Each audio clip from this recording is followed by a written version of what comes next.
जो था वो चरक के अकॉर्डिंग था, ठीक है। लेकिन अब हम लोग जो पढ़ रहे हैं वो सुषुप्त के अकॉर्डिंग। किसके अकॉर्डिंग है? सुषुप्त के अकॉर्डिंग। तो यहाँ हम लोग देखेंगे कि द्रव्य का वर्ग। देखो वहाँ पर मेरे ख्याल से चरक ने उतने अच्छे से विस्तार से वर्णन नहीं किया था द्रव्यों का। आपको वहाँ कह दिया गया था कि मतलब कि जैसे जल वर्ग है, मांस वर्ग है, शाक है, सामी है ना, सूख, सामी, धान्य, ये सभी है। अब जैसे यहाँ पर क्या है कि और इंटरनल तरीके से वर्गीकरण किया गया है। कैसे? देखो कि जैसे बोला गया पहला है आपका जल वर्ग, ठीक है।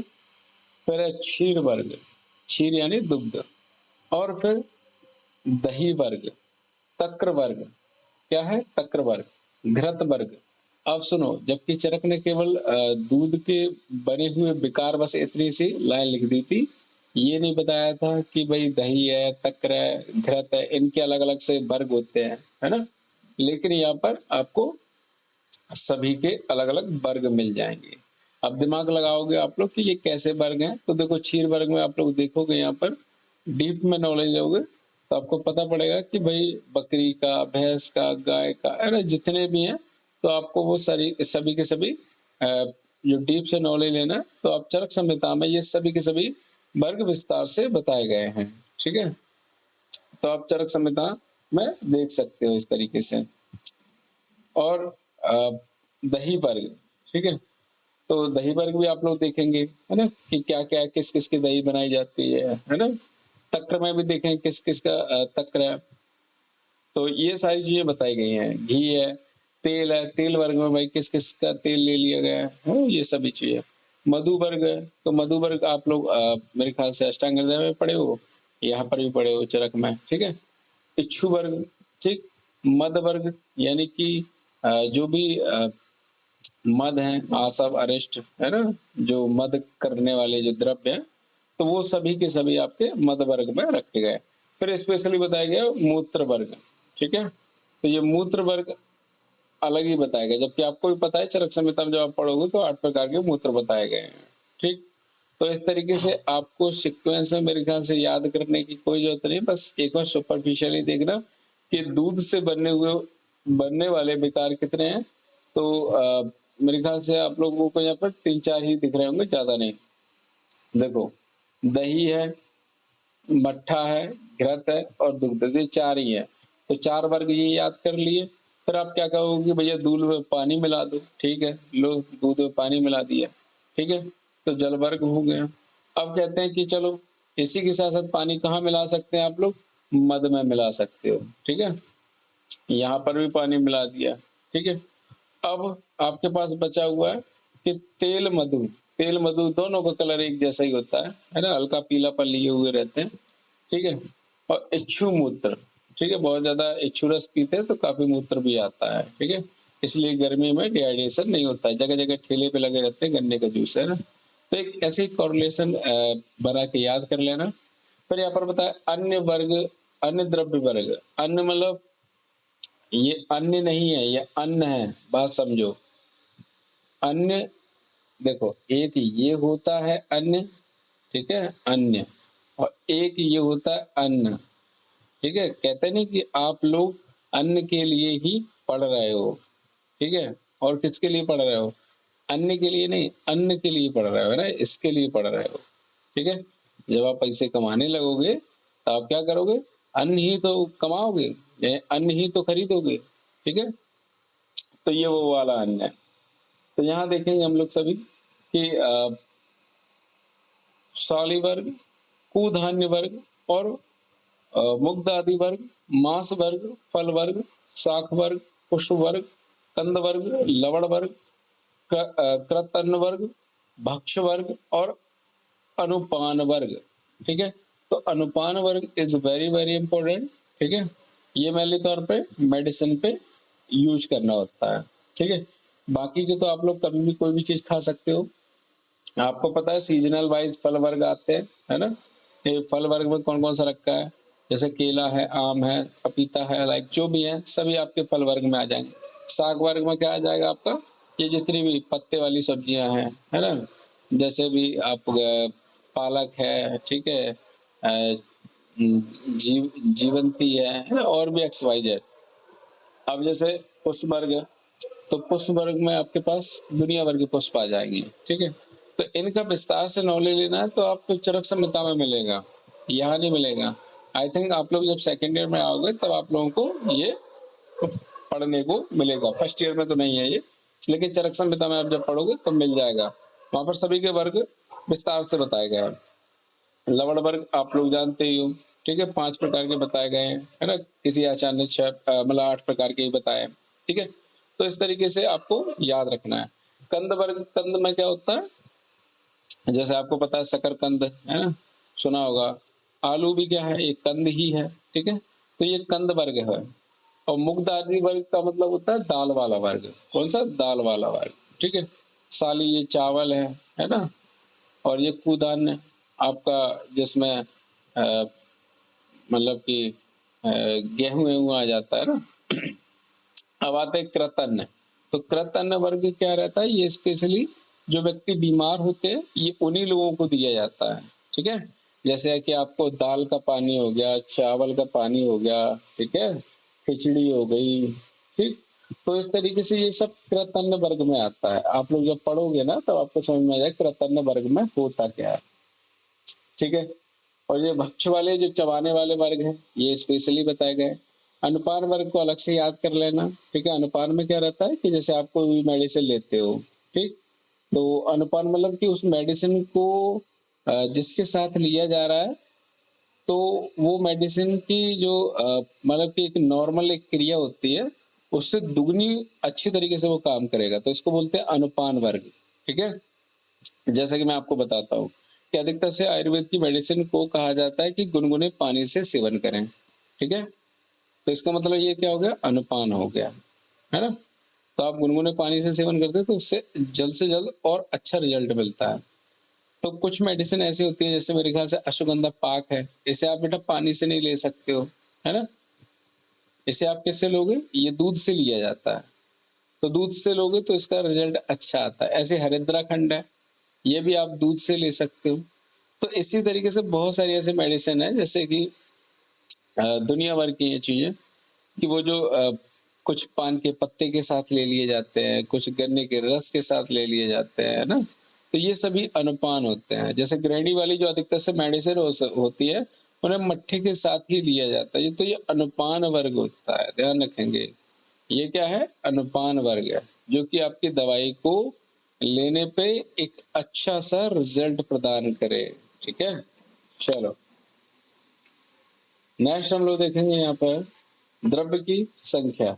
तो ये सभी लोग याद कर लेना, है ना, रट्टाफिकेशन नहीं करना, एक दो बार समझ लेना, अपने आप याद हो जाते हैं, ठीक। फिर यहाँ पर देखेंगे कि द्रव्य की संख्या। जब तक आप लोग चरक संहिता खोलोगे नहीं ना, तब तक आपको कुछ भी नहीं समझ में आएगा। इसलिए मेरे ख्याल से एक बार आप लोग चरक संहिता खोल लेना, थोड़ा सा रीड कर लेना, तो आप ही लोगों को फायदा होगा। यहाँ पर देखेंगे कि वैशेषिक के अकॉर्डिंग कैसे है द्रव्य। कहा जाता है कि आपका पार्थिव्य, अप, अपश्य, तेजो, वायु, आकाशम, कालो, दिगात्मा, मन इति द्रव्याणि। अर्थात इनकी संख्या अगर पूछा जाए तो आप बता सकते हो कि 9 ही होती है, ठीक है। कौन कौन सी? पंच महाभूत है, काल है, दिशा है, आत्मा और मन है। तो इसी प्रकार से चरक का आप सभी को याद रखना है कि खादिन आत्मा मनः कालो दिशस्य द्रव्य संग्रह। तो ये आई थिंक सभी को श्लोक याद होगा ही। फिर हम लोग देखेंगे कि पंच महाभूत। तो हम लोग सबसे पहले जो खादिन आत्मा है, यानी खा मतलब होता है आकाश, है ना। खा शब्द से आकाश को संबोधित किया जाता है, ठीक है। खा मतलब होता है खालिस्तान, तो आकाश ही तो है खालिस्तान। तो ख आदि यानी पंच महाभूत के बारे में आपको पहले विस्तार से वर्णन करना है। तो कहा जाता है कि सबसे पहले हम लोग भूत की व्युत्पत्ति देखेंगे। तो भू धातु में कत्व प्रत्यय लगाने पर ही भूत शब्द की उत्पत्ति होती है, ठीक है। फिर नेक्स्ट देखते हैं यहाँ पर हम लोग कि मुक्तावली के अकॉर्डिंग, ये भी एक डिक्शनरी है, ठीक है, मुक्तावली।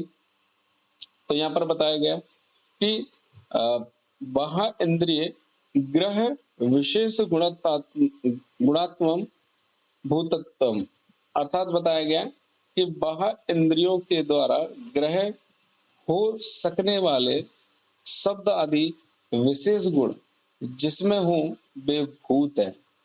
जैसे बताया गया कि श्रोत इंद्री शब्द का ग्रहण करती है, स्पर्श इंद्री स्पर्श का ग्रहण करती है, चक्षु इंद्री रूप का ग्रहण करती है, और रस इंद्री रस का ग्रहण करती है, और घ्राण इंद्री गंध का ग्रहण करती है। तो इस चीज को समझो, यहाँ पर बताया गया कि जो आपकी मतलब की ज्ञान इंद्रियां हैं, आप ऐसा लिख सकते हो कि ज्ञान इंद्रियों के द्वारा ग्रह हो सकने वाले जितने भी विशेष गुण हैं, ठीक है, बस इतना लिखना है आपको कि बाह्य इंद्रियों द्वारा या ज्ञान इंद्रियों द्वारा जो भी ग्रह मतलब ग्रहण करने वाले जितने भी विशेष गुण हैं वो सभी भूत कहलाते हैं। ठीक है, पंच महाभूत मत समझना इसको, केवल और केवल आप भूत कहेंगे। ठीक, जैसे कि आपको पता है कान के द्वारा या श्रोत इंद्रिय द्वारा शब्द है ना, और स्पर्श इंद्रिय द्वारा स्पर्श है, ये सभी गुण ये विशेष गुण होते हैं। ठीक है, इनको ग्रहण किया जा रहा है, तो ये क्या है आपके, ये सभी आपके भूत होते हैं, है ना। फिर बताया गया कि भूत और महाभूत दोनों पर्यावाचक हैं, एक दूसरे के बताया गया ऐसा। तो आयुर्वेदिक संहिता और दर्शन शास्त्र दोनों में भी इसका स्पष्ट उल्लेख नहीं किया गया, ध्यान रखेंगे, है ना। इज वेरी वेरी इंपॉर्टेंट कि देखो, जबकि मुझे पता है कि महाभूत एक बड़े लेवल का विस्तार है और जो भूत है वो छोटे लेवल का है। ठीक है, हम लोग आगे पढ़ेंगे भी कि भूत से ही महाभूत बनता है। ठीक है, बस यहाँ पर ये जो क्लियर जो होता है ना, एकदम डेफिनेशन तरीके अच्छे से बता देना, तो ऐसा ना तो आपको दर्शन शास्त्र मिलेगा और ना ही संहिताओं मिलेगा, इस चीज को याद रखेंगे। तो यहाँ बताया गया कि ये भूत महाभूत से भिन्न है, फिर भी महाभूतों को भूत का स्थूल रूप कहा जाता है। ये सत्य है, जो मैं अभी बता रहा था वही चीज है कि जो महाभूत है वो भूत का एक बड़ा रूप कहलाता है ना, क्या कहलाता है, बड़ा रूप कहलाता है, जबकि भूत जो होते हैं वो छोटे होते हैं। ठीक, फिर यहाँ पर देखेंगे षष्ठी उत्पत्ति। ठीक है, तो षष्ठी उत्पत्ति में आप सभी लोग जानते हैं कि किस तरीके से षष्ठी उत्पत्ति हुई है। तो यहाँ पर आचार्य के अकॉर्डिंग याद रखेंगे, सभी के अकॉर्डिंग अलग अलग है। 5-5 नंबर में सभी के अकॉर्डिंग पूछ लिया जाता है, आपसे ऑब्जेक्टिव में भी पूछ लेगा। तो यहाँ पर जो बताना है वो बस आपको यही याद रखना है कि 33 उपनिषद, ठीक है, ये 33 उपनिषद के अकॉर्डिंग आपको षष्ठी उत्पत्ति बतानी है। तो इसमें बताया गया है कि देखो मतलब कि जो जो ब्रह्मवेत्ता होता है, जो ब्रह्मवेत्ता होता है वह परमात्मा को प्राप्त कर लेता है। ब्रह्म के स्वरूप के संदर्भ में कहा गया है कि ब्रह्म सत्य है, ज्ञान है और अनंत है। इस परमात्मा से आकाश उत्पन्न होता है, आकाश से वायु, वायु से अग्नि और अग्नि से जल, जल से पृथ्वी, जबकि पृथ्वी से आप लोग देखोगे औषधियां उत्पन्न होती हैं और औषधियों से ही अन्न उत्पन्न होता है, अन्न से पुरुष उत्पन्न होता है, और और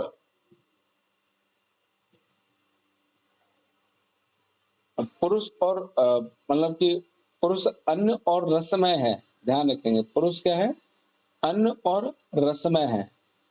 इस पुरुष का यह सिर है, यह दक्षिण पक्ष है, यह वाम पक्ष है, यह आत्मा मध्य भाग है, और जो मतलब यह पुच्छ है। मतलब कुल मिला के एक स्ट्रक्चर का उसने बता दिया गया है।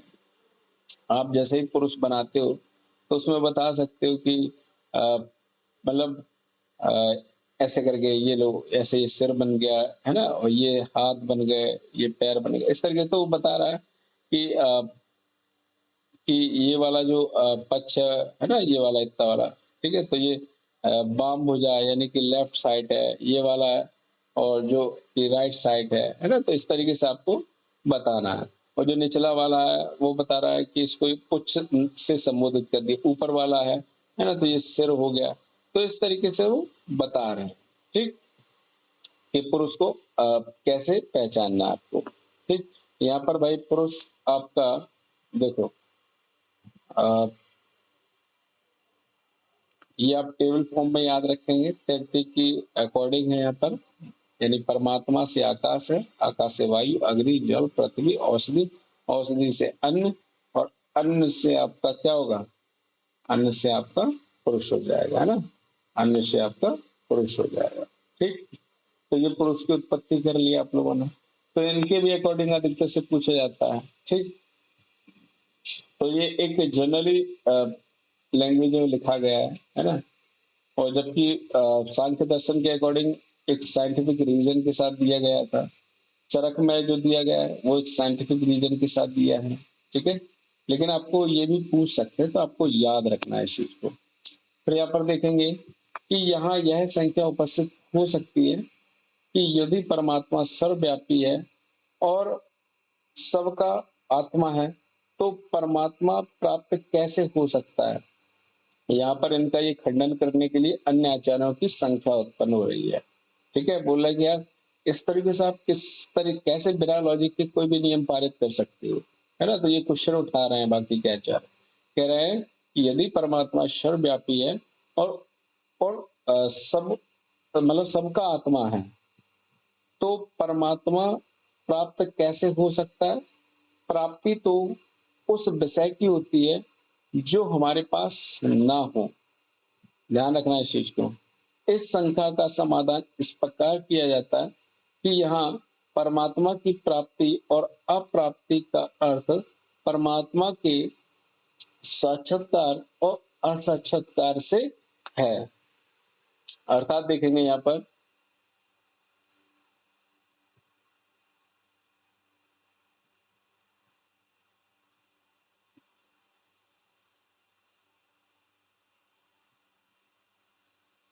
जब भी आप कभी भी एग्जाम दें, ठीक है, तो वहां पर आप ये जो क्वेश्चन आएगा, तो ये संख्या, ये डाउट आप अपने अकॉर्डिंग नहीं लिखोगे, ठीक है? ये डिस्कशन का एक टॉपिक है, ठीक है? लेकिन यहाँ पर नहीं दोगे आप। जब भी आप क्वेश्चन आएगा तो आप केवल ये चार्ट बना देंगे और इस तरीके से आप लिख सकते हैं। ये वाला जो ऊपर जो लिखा हुआ है ये आप लिख सकते हो, बाकी नीचे वाला नहीं लिखना है, ठीक है? क्योंकि वहाँ पर संभाषा हुई है, वो अलग चीज है, आपको बस इतना ही देना है।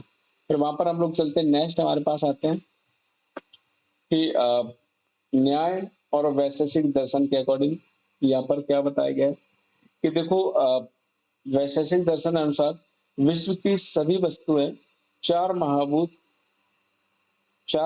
के परमाणु से बनी हुई होती हैं।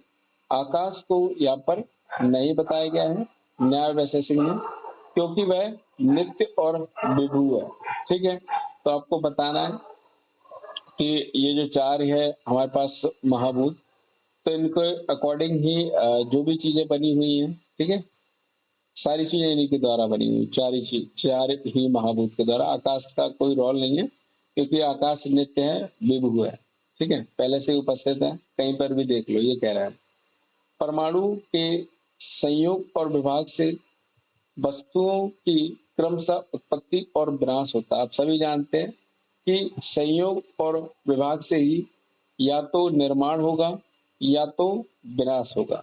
आप अगर मेरे ख्याल से आकाशगंगा का भी नॉलेज देखेंगे तो वहां पर भी आए दिन कोई ना कोई किसी से टकरा के टूटता ही एक नया ग्रह बन जाता है ना।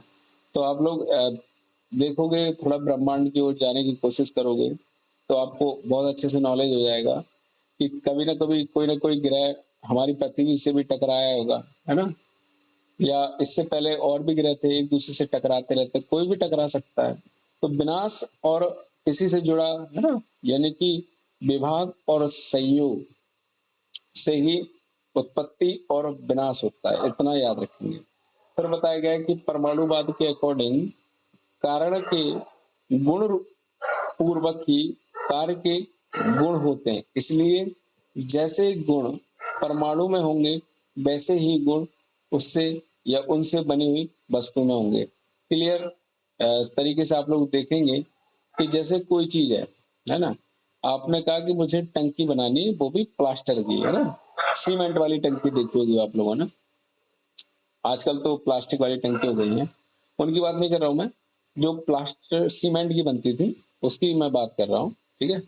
तो उसमें देखोगे कि किस गुण की अधिकता है, तो आप बता सकते हो कि उसमें पृथ्वी महाभूत की बहुत ज़्यादा अधिकता है, जबकि टंकियाँ मेरे ख्याल से और भी चीज़ की आप बना सकते हो, है ना? आजकल देखो प्लास्टिक की बन चुकी हैं, बहुत सारी चीज़। तो वहाँ पर ये कह रहा है कि मतलब कि जैसे गुण परमाणु में होते हैं, वैसे ही उनसे बनने वाली वस्तुओं में होंगे, ठीक? तो ये चीजें याद रखेंगे। फिर बताया गया है कि न्याय दर्शन तथा वैशेषिक दर्शन के अकॉर्डिंग देखेंगे कि पृथ्वी आदि द्रव्य की उत्पत्ति परमाणु से हुई है, जिसका क्रम हम लोग नीचे देखेंगे।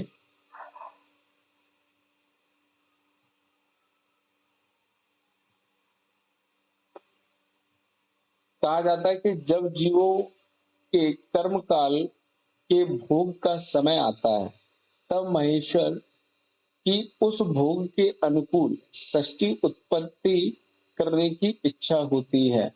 देखो किसी किसी का, मेरे ख्याल से आज का टॉपिक थोड़ा कैसा है, मतलब धार्मिक है, बहुत ज्यादा ही धार्मिक है।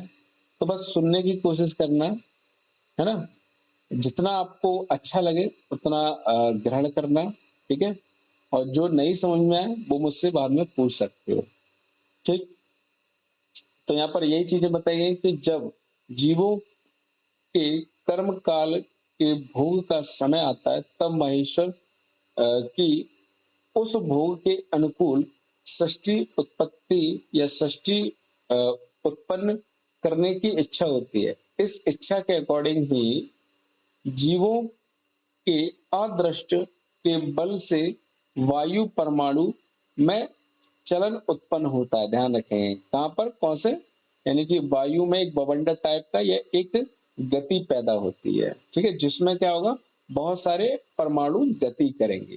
फिर कहा गया है कि इस चलन से उन परमाणुओं में परस्पर संयोग होगा, बेटा प्लस होता जाएगा। तो जैसे ही दो दो या तीन तीन चार चार परमाणु जो भी मिलेंगे तो उससे कुछ ना कुछ बनेगा। देखो जैसे कि दो दो परमाणु के मिलने से दो अणु बन गए, क्या दो अणु उत्पन्न हो गए। उसी प्रकार कह रहा है कि तीन तीन दो अणु से त्रणुक बन गया, क्या बन गया, त्रणुक बन गया। और फिर उसी प्रकार से कह रहा है कि धीरे धीरे प्रोसेस आगे चल रही है कि चार त्रणुक के मिलने से चतुर्णुक बन गया। भैया चतुर्णुक बन गया, मेरे ख्याल से आप लोग बनाते जाओगे, देखो ऐसे करके ये यानी कि दो दो परमाणु है, ठीक है? याद रखना ये दो और ये दो, दो दो परमाणु मिलने से ये क्या बन गया, ये वाला एक बना, लेकिन इसमें दो अणु हो जाएंगे, ठीक है? दो अणु, ठीक, ये एक बन गया। अब यहाँ पर ये और एक और प्लस कर दो, यहाँ पर दो अणु, है ना? दो के बाद तीन संख्या आती है तो त्रणुक बन गया, फिर तीन के बाद चार संख्या आती है तो चतुर्णुक बन गया, ठीक है? तो मतलब इसी तरीके से बनानी है, ठीक है?